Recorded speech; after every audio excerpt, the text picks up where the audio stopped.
Halo, hai, selamat pagi. Assalamualaikum warahmatullahi wabarakatuh. Bertemu lagi dengan Pak Septa kali ini di mata pelajaran sejarah Indonesia. Kita sampai di bab baru, di mana di tengah semester yang lalu kita membahas tentang perjuangan negara Indonesia melawan pemerintah kolonial Belanda. Nah, pada tengah semester berikut ini kita akan membahas tentang munculnya ruh kebangsaan dan nasionalisme. Seperti yang sudah kalian lihat bahwa di tampilan layar monitor kalian ada sebuah surat kabar dengan headline bahasa Melayu. Surat kabar ini adalah surat kabar yang terbit tahun 1856, di mana surat kabar ini adalah surat kabar yang berbahasa Melayu. Nah, ada hal yang menarik ketika kita berbicara tentang surat kabar pada tahun 1856 hingga tahun 1900, di mana pada masa tersebut Indonesia atau Hindia Belanda mendapatkan angin segar dari pemerintah Belanda berkaitan dengan politik etis. Apa, bagaimana, dan perkembangan seperti apa mengenai politik etis? Kalian simak pada tampilan yang akan Pak Septa tayangkan berikut ini.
Indonesia, nama yang tidak pernah dikenal sebelum abad 19. Belanda memberinya nama Hindia Belanda. Negeri kaya raya, tempat Belanda menggali keuntungan untuk membayar utangnya yang segudang.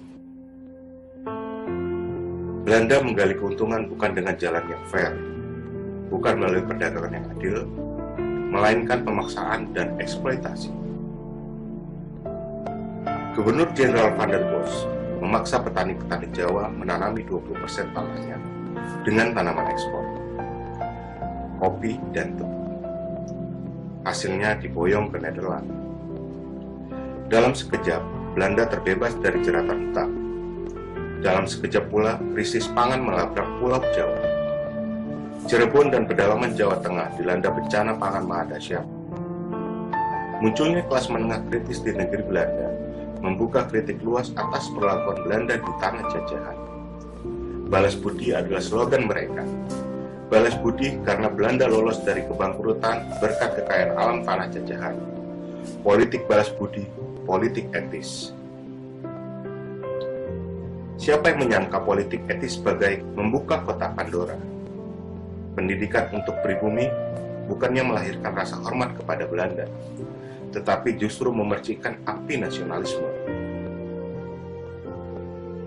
Seorang pensiunan dokter bernama Dr. Wahidin Sudirohusodo tanpa kenal lelah berkeliling tanah Jawa.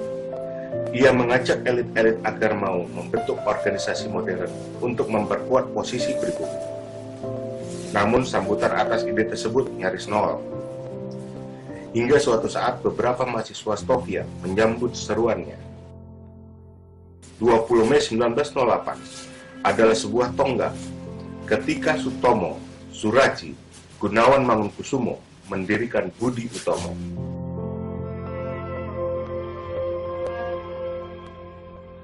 Dalam waktu singkat, pengaruh Budi Utomo meluas. Berbagai organisasi modern didirikan pribumi, di antaranya Serikat Islam, Inisiatif Partis, dan Muhammadiyah. Nama Indonesia pun mulai banyak ditulis, diperkenalkan, dan dijadikan nama organisasi. Lalu, nasionalisme mencari jalannya sendiri, di tengah gelagap jiwa muda, terdidik, dan aktivis organisasi. Ibu Pertiwi sedang hamil tua. Bayi itu lahir pada tanggal 28 Oktober 1928. Sumpah Pemuda adalah deklarasi yang lantang tentang kebangsaan. Imajinasi tentang sebuah negeri bernama Indonesia.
Bagaimana informasi yang kalian peroleh dari video yang barusan Pak Septa putar mengenai munculnya ruh kebangsaan? Jika kalian merasa kurang jelas, silakan kalian bertanya di kolom komentar. Nanti akan Pak Septa tanggapi dan Pak Septa berikan sebuah jawaban. Nah, di akhir pertemuan kali ini akan ada kuis mengenai munculnya ruh kebangsaan yang sudah kalian lihat videonya sebelum tadi. Kuis ini bisa kalian kerjakan di Google Classroom, bisa menggunakan buku atau bisa juga menggunakan handphone atau laptop. Itu dulu yang bisa Pak Septa sampaikan pada pertemuan kali ini. Saya akhiri, selamat pagi. Assalamualaikum warahmatullahi wabarakatuh.